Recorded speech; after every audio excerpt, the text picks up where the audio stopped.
तो कैसे हैं आप लोग। आज हम फिर से बॉलीवुड के कुछ नए पुराने और आत्मा को आनंद से वशीभूत करने वाले मूवी सीन्स देखने वाले हैं। इन सीन्स में हमें बॉलीवुड सिखाएगा कि कैसे बच्चे पैदा किए जाते हैं, कैसे बिना लाइट के ऑपरेशन किया जा सकता है, और सबसे इंपॉर्टेंट एक माँ आखिरकार कितनी लापरवाह हो सकती है। तो आओ यार, अपनी मुस्कुराहट को अपने होठों पे लाओ, अपने कानों में ईयरफोन लगाओ और शुरू करते हैं दुनिया के सबसे हरामी बाप के साथ। ये सब तेरी बेटी की खूबसूरती को फ्री में देख रहा है। अपन इसका बदन ढक देता है। नहीं खमाटा, आधे कपड़े पहनकर भी इसकी शादी नहीं हो पा रही। पूरे कपड़े पहनाकर इसकी जिंदगी बर्बाद मत करो। मतलब बेटी की शादी नहीं हो रही है तो छोटे कपड़े पहनाने से हो जाएगी क्या? क्या सोच है रे तेरी? और अगर फिर भी नहीं हुई तो क्या करोगे? बिना कपड़ों के बाहर घुमाओगे? अजीब आदमी हो यार तुम। बेचारा इतना शरीफ विलन मैंने पहली बार देखा है लाइफ में। बाप कपड़े उतारने में लगा हुआ है, विलन कपड़े पहनाने में लगा हुआ है, और राइटर पता नहीं कौन सा धतूरा खा के स्क्रिप्ट लिखने में लगा हुआ है। नेक्स्ट क्वेश्चन, बच्चों के बारे में क्या थॉट्स है? नेक विचार है। बच्चे भगवान का रूप होते हैं, घर को मंदिर बनाएंगे। बात ये है कि 2-3 साल तक बच्चे नहीं चाहिए। क्यों?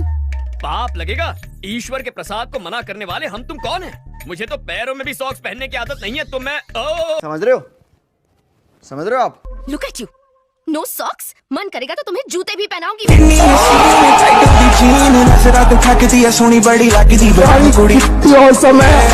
ये तो हुआ मजाक। अब चलते हैं सीरियस कारनामों की तरफ, जहाँ बॉलीवुड हमें अंधेरी तूफानी रातों में बिना लाइट के छाती से गोली निकालना सिखाएगा।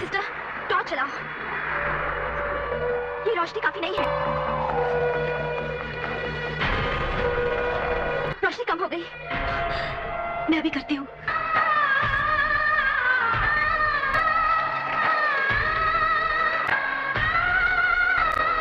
रोशनी रोशनी जल्दी करो प्लीज।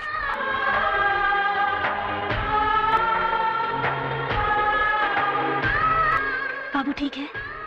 हाँ रोशनी। अच्छा हुआ एक ही गोली लगी थी, वरना बाबू के चक्कर में सोना आज पता नहीं क्या क्या जला देती। बड़े खतरनाक लोग हैं। और राइटर के सोचने की क्षमता तो देखो। अरे तो गुरु जब लालटेन पास में रखी है तो उसी को लेके पास में चल जाना, कपड़े फाड़ने की जरूरत कहाँ से पड़ गई? पर नहीं, हमें तो डायरेक्टर ने अंग प्रदर्शन के पैसे दिए, और जब लाइट तुम्हारे पास है ही नहीं तो ये वेंटिलेटर कौन सी शक्तियों से चला रहे हो? इसमें जरूर मोदी जी का हाथ। और एक खास बात और है, इसने ऑपरेशन किया तो आखिरकार किया कब? क्योंकि पूरे सीन्स में तो ये चाकू रुई को हिला रही थी। बाबू ठीक है? हाँ रोशनी, गोली निकल गई है, अब खतरे की कोई बात नहीं। ये बाबू तो ठीक है, पर वो बेचारा MBBS वाला बाबू मर जाएगा तुम्हारी ये कार्य कुशलता देखने के बाद। साले मजाक बना के रखते हो। हाँ जी बहन जी, क्या चाहिए जी? भैया इस मटेरियल में 40 साइज की ब्रा दे दो। 40 की ना? और ठीक है। ये पसंद आ रही है। हाँ ये भी अच्छी लग रही है, देख। हाँ बोल। हे डैड, व्हाट्स अप? आप क्या कर रहे हो? ओ मैं बहन जी की ब्रा निकाल रहा हूँ। यही नहीं, अभी और सुनिए। ये लीजिए मैडम, 42 एकदम फिट हो गए। भैया हाँ। 42 नीचे 40 दे दो। हाँ और कैसी बातें करती हैं? हैं? आपको कैसे पता? कमाल है, साइज मेरा है, मुझे पता होगा या तुम्हें पता होगा? ओ जी, मैं ब्लाउज देख के ब्रा का साइज बता देता हूँ और पतलून देख के कच्छे का। ये बाबूराव का स्टाइल है। धंधे का इतना अनुभव कर लिया कि कोई टक्कर दे ही नहीं सकता है सिवाय एक आदमी के। अरे अपना कचरा सेट है। झुके रहना पड़ेगा मेरे आगे। जलवा है हमारा।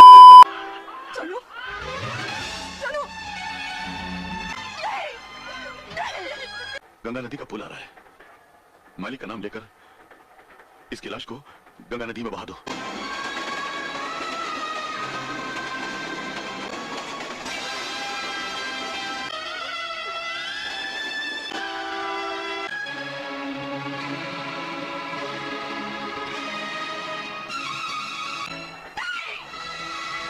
क्या हो गया? मैंने तो बच्ची को फेंक दिया। क्या? अब पता नहीं पुरानी फिल्मों की माँ इतनी लापरवाह क्यों होती थी। एक ये वाली माँ थी जो हर मूवी में अपना बच्चा खो देती थी। पता ही नहीं चल रहा कि इसको डायरेक्टर ने सैड सीन बनाया था या कॉमेडी सीन बनाया था। एक दुश्मन से जान बचा के भाग कर आए। ये दुश्मन शायद इन बच्चों का बाप ही होगा, क्योंकि उसको पता है कि इन बच्चों की माँ कितनी लापरवाह है। बावजूद इसके दोनों तीनों बच्चों को साथ लेके निकली है, और 2 की पेटी तो अपने सामने ही बना दी इसने। तुम मुझे अच्छी लगती हो बस। भाभी आ गई। अब मैं कहाँ चुप हूँ? यहाँ कैसे चुप करता हूँ? जिया जी इन गहराइयों में ज्यादा नहीं पढ़ना चाहिए, ज्यादा कुछ नहीं बोल सकते इनके बारे में। पता नहीं टॉवल के अंदर कितनी जगह की पूरा का पूरा आदमी छिपाया जा सकता है। काफी फैला हुआ बिजनेस है। चलिए अब सुनते हैं शादी के बाद की कहानी एक सभ्य पत्नी की जुबानी। खूब सिनेमा दिखाता है, होटल में खाना खिलाता है, और फिर इवनिंग वाकी टाकी। मैं दिन कहूँ तो कहे दिन, रात कहूँ तो कहे रात। हाँ, रात को सताता जरूर है। सताता है मतलब? जब तेरा राजकुमार तुझे सताएगा ना, तब तो मतलब अपने आप समझ जाएगी। पहले की लड़कियां कितनी शरीफ होती थी, इतनी उम्र हो जाने के बावजूद भी उनको कुछ पता नहीं होता था। और आजकल 14-14 साल की निबियां टिंडे की सब्जी भले ही नहीं खाएगी, लेकिन अपने बाबू का टिंडा पूरा खा जाएगी। ठीक ठीक बताना राधा, क्या करता है? वही जो सारे मर्द करते हैं। क्या करते हैं? ये लोटा भर के दूध गटक जाता है और फिर मुसीबत करता है। रास्कल, ये मरा दूध हम लड़कियों के लिए माँ बैरी है। हाय, हमारी तो जान सूख रही है। आखिर करते क्या है गंजा जी? ओहो, उठाकर पलंग पर पटक लेता है और क्या।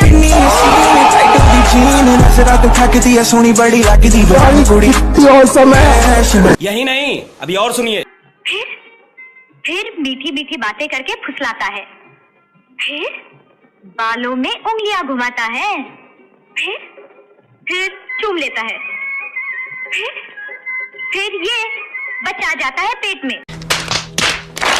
यार ये गलत बात है, ऐसे कैसे हो जाएगा बच्चा? अरे बच्चा तो दूध पी के मेहनत करने से आता है। हाय राम, हम तो उन्हें दूध पीने ही नहीं देंगे। चलो यहाँ तो फिर भी ठीक ही है, मैटर कम से कम पलंग तक तो पहुंच रहा है ना, वरना कोई कोई तो चुम्मा चाटी में ही निपटा देते हैं। I love you.